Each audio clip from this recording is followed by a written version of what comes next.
Merg cu doamna Lolita până la o vecină. Da, pe bune că Lolita sunt.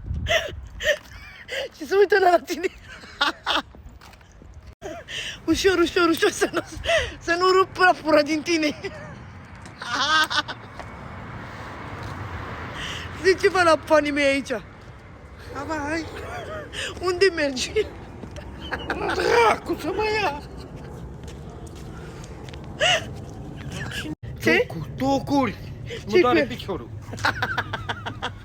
Doamnișoara, să te iau, bărbate. Te mână. Ușor, dracu, că mă împiedic și eu pe lângă tine. Hello. Hi. Kiss me. Piggy, piggy. Făteți... Știi ce e acolo, Fichi, Fichi? Dracu. Hai că m-am sus la asta, hai să... Bat eu la ușă, da? Stai acolo. Deci că sunt aici. Ia la. O vede?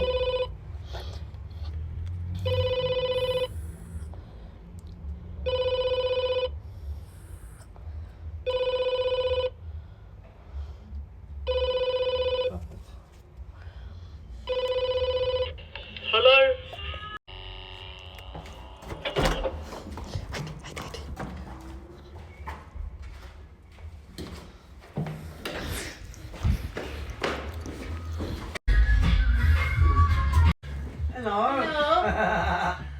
Hello, mommy. You fucking nutcase. It's okay. Dai pupu. Pussy. Oh my god. Pussy. Pussy. It's okay. Who told him to dress up like that? Did you tell him? No, he wanted to do it. Loli Caputo. What's up, yeah? Yeah. Good. Really? Right.